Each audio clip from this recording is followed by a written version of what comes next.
పరిశుద్ధాత్మను కలిగి ఉన్నవారే క్రైస్తవులు. రక్షింపబడిన తరువాత పరిశుద్ధాత్మ క్రైస్తవులలోనికి వచ్చి రక్షణ నిశ్చయతను ఇచ్చి ఆదరణకర్తగా, బోధకునిగా, మార్గదర్శిగా, ప్రార్థనలలో సహాయకునిగా, ఆలోచనలు చెబుతూ సర్వసత్యములోనికి నడిపిస్తూ రక్షణ కార్యము ముగించు వరకు తోడుగా ఉంటాడు. ఈరోజు పరిశుద్ధాత్మ చేయు మరో కార్యాన్ని చూడబోతూ ఉన్నాం.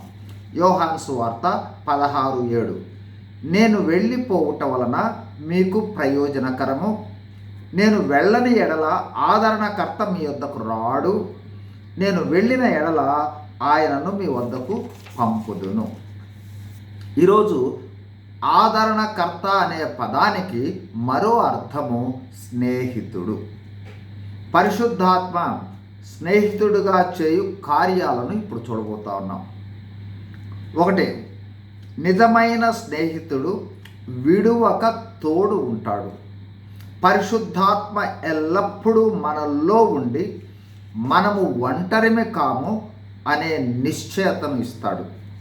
2, స్నేహితుడు ఏ విధంగా ధైర్యపరచునో, ఆదరించునో, సహాయం చేయునో ఆ విధంగా మనకు ఎదురయ్యే ప్రతి పరిస్థితులలో కూడా స్నేహితునిగా పరిశుద్ధాత్ముడు సహాయం చేస్తాడు.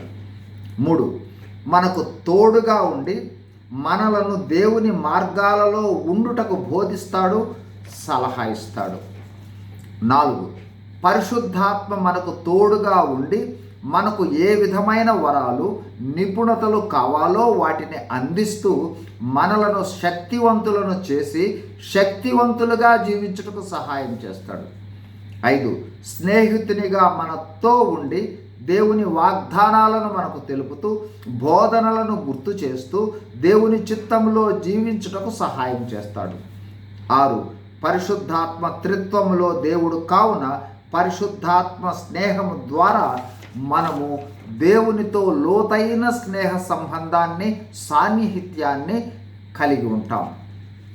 మనకు స్నేహితుడిగా ఉన్న పరిశుద్ధాత్ముడు దేవుడే కావున మనము ఏ విధమైన సహాయాన్నైనా సరే ఆయన ద్వారా పొందగలము, ఆయన ఇవ్వగలడు. God bless you. Thank you.